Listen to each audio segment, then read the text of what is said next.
You sit there, drowning in a puddle of your own excuses, and you have the audacity to call it sadness. You think your pain is special, a unique brand of suffering the world has never seen. It's not. It's just weakness, weaponized against the only person it can harm, you. Most people will click away now, too comfortable in their misery to face the truth. 99% will miss the final key to weaponizing their pain, ensuring they remain a permanent spectator in the game of life, forever wondering why others succeed while they fail. Poisonous pity. You have to understand that feeling sorry for yourself is the most insidious poison you can willingly drink. It's a warm blanket woven from failure, and it feels comfortable only to those who have given up on the cold reality of victory. Society sells you this poison. The Matrix wants you weak, sad, and compliant. It tells you your feelings are valid. Let me tell you what's valid. Results. Let me tell you what's real. Consequences. Your landlord does not care that you had a difficult childhood. Your bank account does not care that you're feeling unmotivated. The world, in its beautiful and brutal indifference, does not care about your sob story. It only responds to action. It only respects force. And self-pity is the absolute absence of force. It is a declaration of surrender to your own mind. You are laying down your weapons in a battle that is happening inside your own skull, and you are losing on purpose. Every moment you spend wallowing in self-pity is a moment your enemy is training. It's a moment the man who will take your girlfriend is at the gym. It's a moment the man who will get the promotion you want is closing another deal. They are not sitting around contemplating the cosmic injustice of their circumstances. They are acting. They are building. They are conquering. They have accepted a fundamental truth that you have not. Life is suffering. Life is pain. That is the default setting. Your choice is not whether or not you will suffer. Your choice is whether you suffer the pain of discipline or the pain of regret. One is temporary and builds you into a weapon. The other is permanent and grinds you into dust. This modern idea that you should be happy all the time is a lie designed to sell you things. It's a fantasy. True men, men of substance and power, do not chase happiness. They hunt for fulfillment. They hunt for competence. They find peace not in the absence of problems, but in the absolute certainty that they can handle any problem that arises. Look at your life. Be brutally honest. Is it the life you want? Are you in the physical shape you want? Do you have the money you want? Do you have the freedom you want? If the answer is no, then what gives you the right to feel sorry for yourself? You haven't earned it. Pity is a luxury for the victorious, and even they rarely indulge. For you right now, it is a declaration of your own incompetence. You are telling the universe that you are unequal to the task. You are waving a white flag. Instead of seeing your problems as a personal insult from the cosmos, you must see them as an opponent. Your depression is an opponent. Your poverty is an opponent. Your weakness is an opponent. You do not cry in front of an opponent. You do not tell them where you are weak. You study them, you strategize, and you attack with overwhelming and relentless force. Your feelings are irrelevant. The alarm goes off at 5 a.m. It doesn't ask you how you feel. You get up. It's time to lift weights. The iron doesn't care about your mood. You lift. That is the only path. The energy you currently dedicate to curating your own sadness, to explaining to yourself and others why your situation is so uniquely difficult, is immense. Imagine for 1 second if you redirected 100% of that energy towards solving the problem. Instead of thinking, I am so sad, I can't work, you think, I will work until I am too rich to be sad. It's a simple cognitive shift, but it is the difference between a slave and a king. The slave is controlled by his feelings. The king controls his feelings and uses them as fuel. You feel sad? Good. Use that energy. Go to the gym and lift until you can't feel anything at all. You feel angry? Excellent. Go and build a business that makes you so powerful they can never disrespect you again.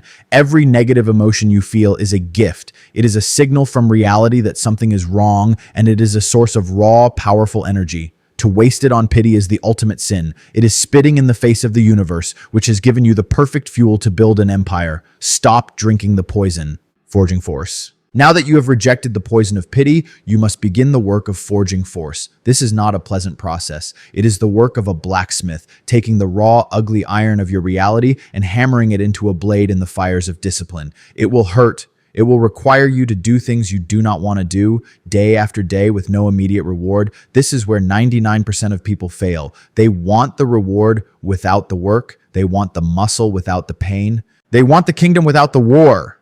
They are living in a dream. You must wake up. The first step is to accept that motivation is a myth. It's a fleeting, unreliable emotion.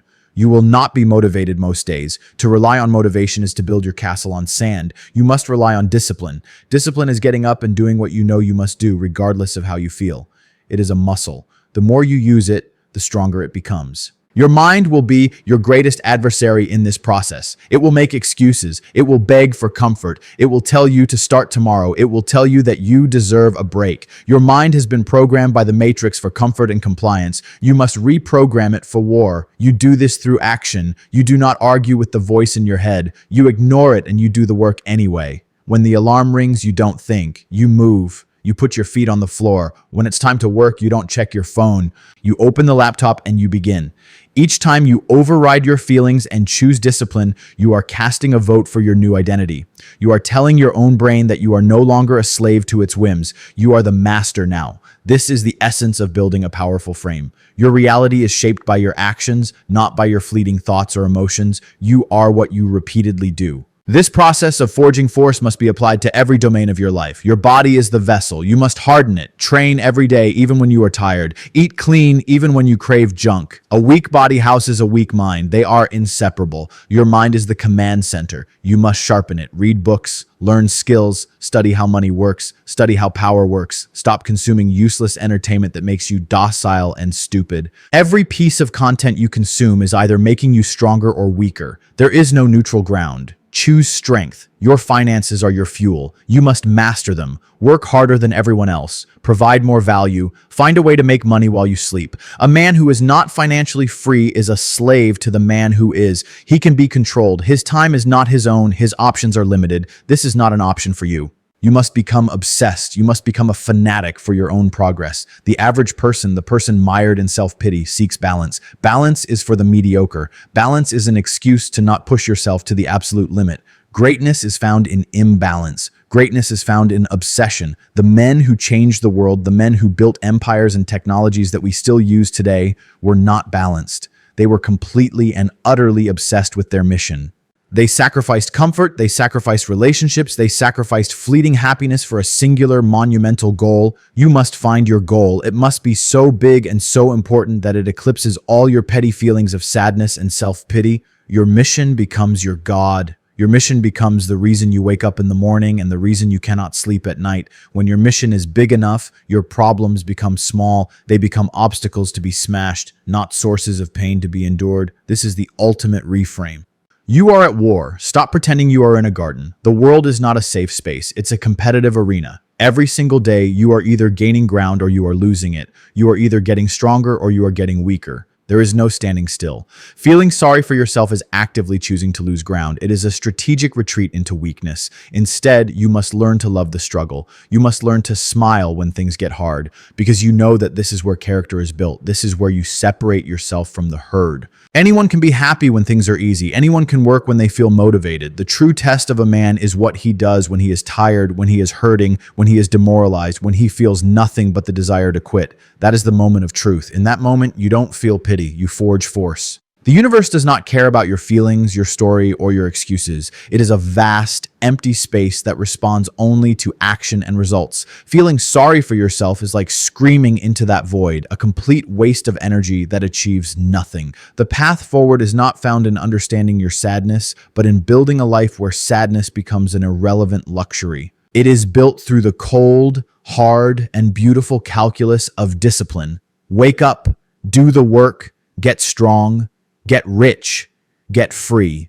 Only then will you find the peace you are looking for, not in the absence of struggle, but in the absolute knowledge that you have conquered it.